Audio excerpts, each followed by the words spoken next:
Hi, everybody, and good morning. I'm Brandon Colon from Christ on the Block Ministry, and today the Spirit has led me to talk about Psalms 23, verses 1 through 6. I personally enjoy this because this is a beautiful poem from King David. This poem directly connects to Jesus Christ when he states his famous I am statement in John 10:11. I am the good shepherd. The good shepherd lays down his life for his sheep. In King David's poem, he states, "The Lord is my shepherd. I have what I need. He lets me lie down in green pastures. He leads me beside quiet waters. He renews my life. He leads me along the right paths for his name's sake. Even when I go through the darkest valley, I fear no danger, for you are with me. Your rod and your staff, they comfort me. You prepare a table before me in the presence of my enemies. You anoint my head with oil, my cup overflows. Only goodness and faithful love will pursue me all the days of my life, and I will dwell in the house of the Lord as long as I live." This is a beautiful poem and a strong statement for us Christians in 2025.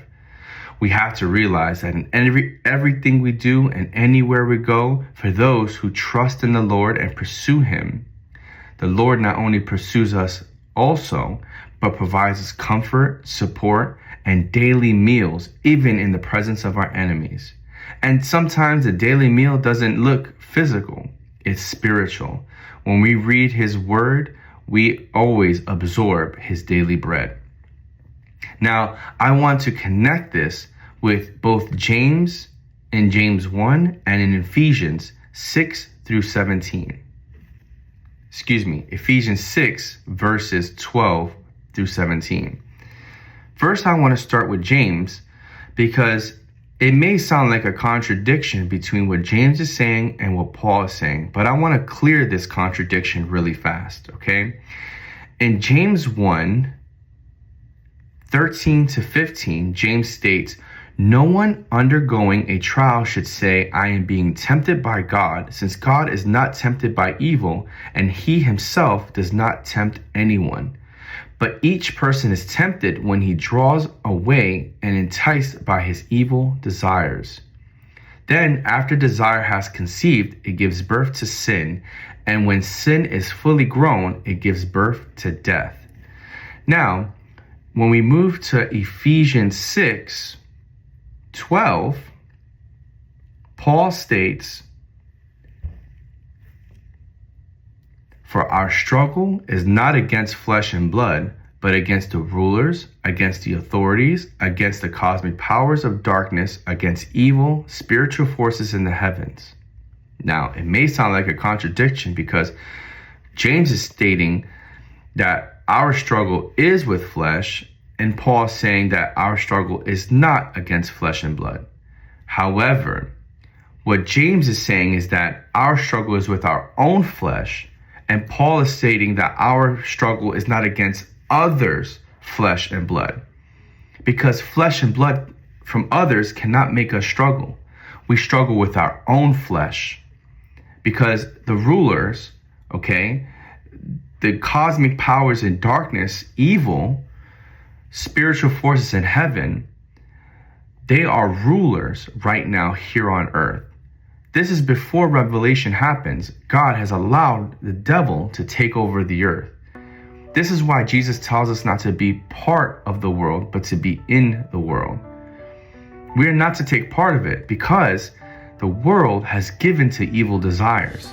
And when we partake in this world, we also give in to our own evil desires. We're always fighting our own flesh. We're not fighting against other people's flesh.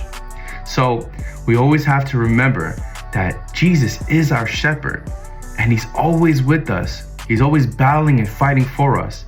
But we must first fight our internal battles while God fights our external battles. You guys are strong. Stay in the word and make sure you put your armor on.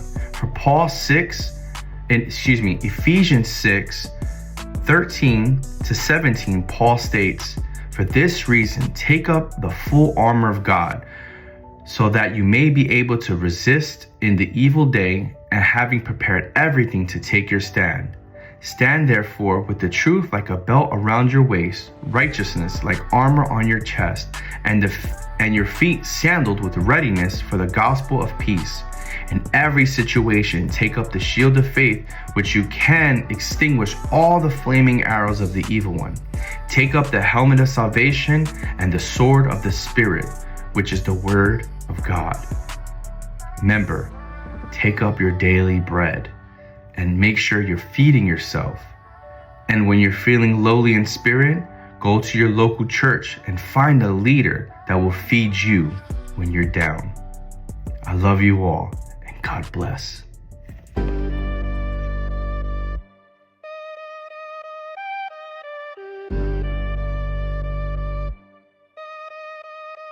Yeah, let's talk about it. Christ on the block, I'm blocking nonsense off with they head. Should've said they in need of content. Feeling like Jaja done built the ark, the room is constant. No construction, it's instructions for the big kahuna. Man, it's new maneuver, y'all not hit to how to